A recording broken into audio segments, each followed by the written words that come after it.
Jadi itu pegunungan Wilis dipenuhi, dari Nganjuk itu dipenuhi, terus dari sana dicegat, nah disebut itu jelek ngono. Itu baru bisa kalah. Makanya memang sulit, dikalahkan memang sulit. Sampai jangkanya sangat lama ya, sampai 7 tahun. Tetapi ya itu tadi terus kalah juga. Terus disebutlah oleh Airlangga bahwa Raja Uratan atau Urawan atau Murawan atau Burawan ini oleh Airlangga disebut dengan Haji Wengker, tokoh pembangkang. Nah, jadi julukan. Jadi Wisnu Prabawa itu nama pribadi, itu. Karena Wisnu Prabawa ini membangkangi mertuanya dan seterusnya. Nah, disebut Haji Wengker. Jadi Wengker di masa Airlangga ini adalah julukan buruk yang ditempelkan ke Wisnu Prabawa. Itu bukan nama lokasi. Beserta putranya, putranya dan seluruh pejabat-pejabatnya. Oh, no. Tapi kenapa beredar di masyarakat banyak narasi pada waktu ini bahwa Wengker itu adalah kerajaan, Gus? Oh ya, itu ada benarnya juga Mas Eka.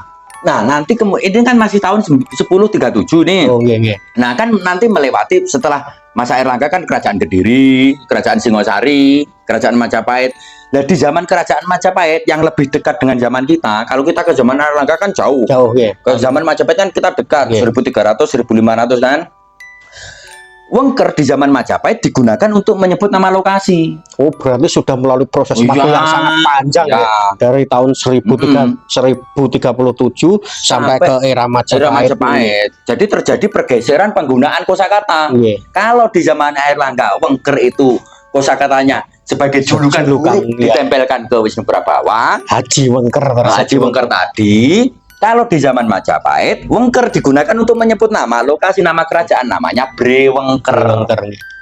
Oh, berarti cikal bakalnya awal mulanya dari Airlangga menyerang ke Murawan tadi. Itu. Nah, bunyi prasastinya ini bisa saya bacakan. Yang bahasa Jawa kuno ya, yang bahasa Jawa kuno itu bunyinya begini. Ini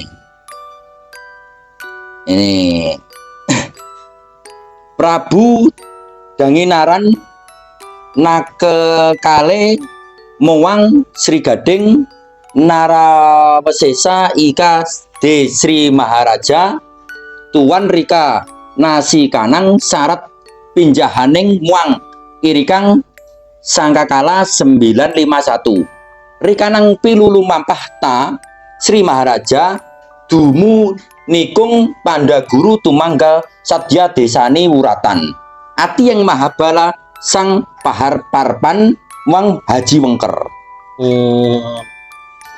Hawada Taika Maharaja Irikang Sangkakala 952 Mangkina Kuyahanang Ta Ringgalaken Karajanira Neng Kadatuan Nilewa, menyerang Lewa juga. Bunut Nikang De Galuh Niwang De Barat. Galuh yang dimaksud itu Galuh pelarian. Bukan. Galuh ini nanti ini sebetulnya kan ceritanya panjang. Penyerangan Airlangga ke kerajaan Murawan dan kerajaan-kerajaan kecil yang di bawahnya ini kan sebetulnya seru.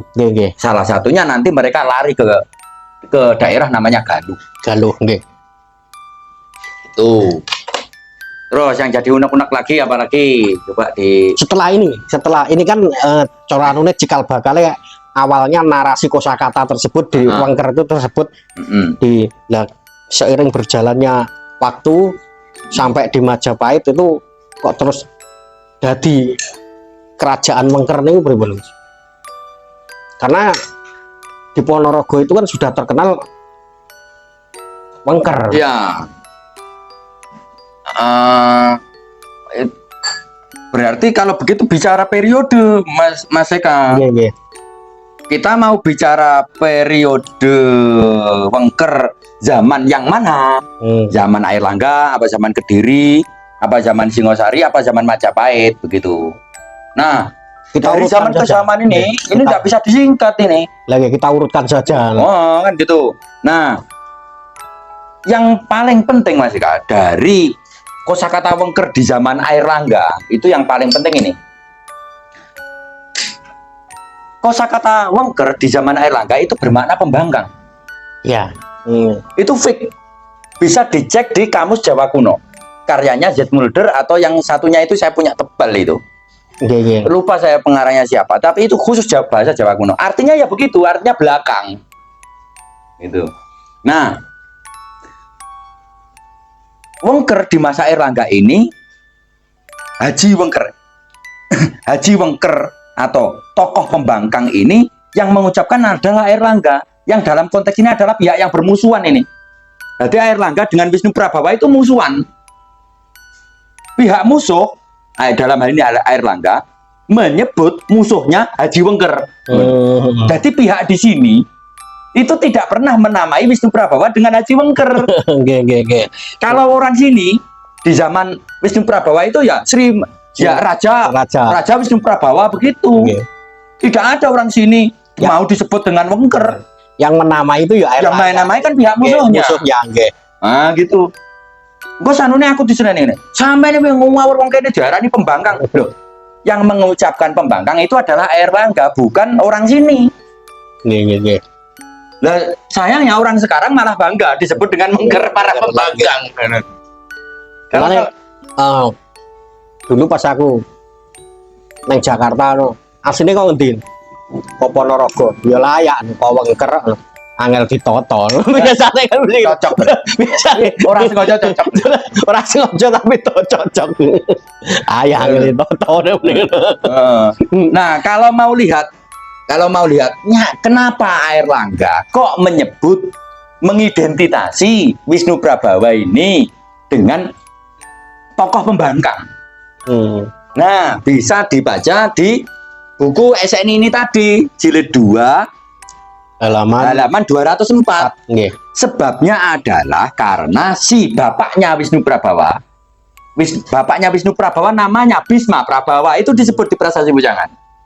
Si Bisma Prabawa itu menyerang mertuanya Airlangga, yaitu Dharmawangsa Teguh. Mana? Lah wong raja bawahan menyerang raja atasan ini era pembangkang apa ya eneng. Nah, itu kenapa? Terus kemudian dilacak lagi, masih di buku SNI jilid 2 halaman 204 itu. Di situ disampaikan, "Loh, kenapa Raja Bawan kok sampai mateni rajane? Kenapa Raja Bawan kok sampai berani membunuh rajanya? Apa alasannya? Alasannya harus kuat." Dan dalam kisah-kisah politik kerajaan-kerajaan Jawa itu ternyata banyak begitu. Raja Bawan membunuh raja atasannya itu sering. Nggak hanya ini. Kan gitu. Nah, kalau yang ini Bisma Prabawa, bapaknya Wisnu Prabawa, Bisma Prabawa membunuh Dharmawangsa Teguh. Ini alasannya apa? Dibahas di buku SNI ini. Jangan penasaran lah alasannya apa? Penasaran. Alasannya gini aja.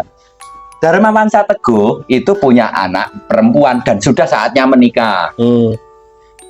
Nama anaknya ini Dewi. Siapa istrinya ini namanya sama dengan namanya ibunya, istrinya Dewa Siwa, Parwati. Parwati. Nah, kalau tidak salah namanya Parwati, anaknya Dharmawangsa Teguh itu.